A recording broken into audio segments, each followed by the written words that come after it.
Lu tahu hero ini nggak? Ternyata dulunya adalah seorang legenda di Korea. Di negeri Joseon yang dikelilingi laut dan kabut pagi, lahirlah seorang anak yang kelak namanya akan bergema bersama debur ombak. Yi Sun-sin. Ia bukan terlahir dari kemewahan atau ramalan agung. Ia hanya seorang anak yang belajar memanah, membaca strategi, dan tanpa ia sadari, menyimpan keteguhan yang lebih keras dari baja. Ketika Jepang menginvasi Joseon pada akhir abad ke-16, negeri itu gemetar. Kota-kota jatuh, pasukan darat terpukul mundur, dan harapan rakyat menipis. Namun di lautan selatan, Yi Sun-sin berdiri di geladak kapalnya, menatap horizon dengan mata yang tenang.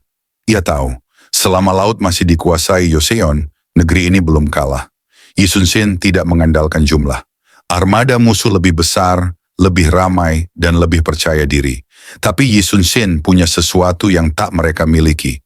Disiplin, strategi, dan keberanian yang sunyi. Ia melatih prajuritnya tanpa henti, mempelajari arus laut, angin, dan waktu pasang surut. Baginya, laut bukan sekadar medan perang, melainkan sekutu. Lalu muncullah kapal yang mengubah sejarah, kapal kura-kura Geobukseon.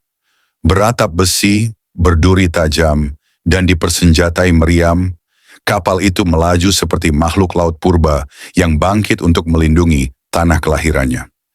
Di bawah komando Yi Sun-sin, armada Joseon menghantam musuh berkali-kali, dan menang lagi dan lagi, tanpa pernah kalah satu pertempuran pun. Namun kejayaan tidak selalu dibalas dengan keadilan. Intrik politik merayap di istana. Yi Sun-sin difitnah, dipenjara, bahkan diturunkan pangkatnya. Dari seorang laksamana, ia menjadi prajurit biasa. Tapi ia tidak mengeluh. Dalam diam ia tetap setia pada Joseon, pada laut, dan pada tugasnya. Ketika armada penggantinya hancur lebur, istana tak punya pilihan selain memanggilnya kembali. Saat itu yang tersisa hanyalah 12 kapal. 12 melawan ratusan. Di Selat Myeongnyang, dengan arus laut yang ganas dan sempit, Yi Sun-sin berdiri sekali lagi. Genderang perang ditabuh, ombak berputar liar. Dan di tempat itulah sejarah kembali ditulis.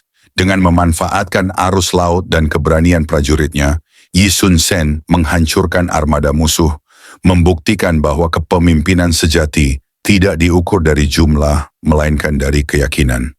Pada pertempuran terakhirnya, Yi Sun-sin terluka parah. Ia tahu ajal mendekat. Namun sebelum mengembuskan napas terakhir, ia berpesan, "Jangan beritahu prajurit bahwa aku telah gugur." Bahkan dalam kematian, ia memilih kemenangan daripada pujian.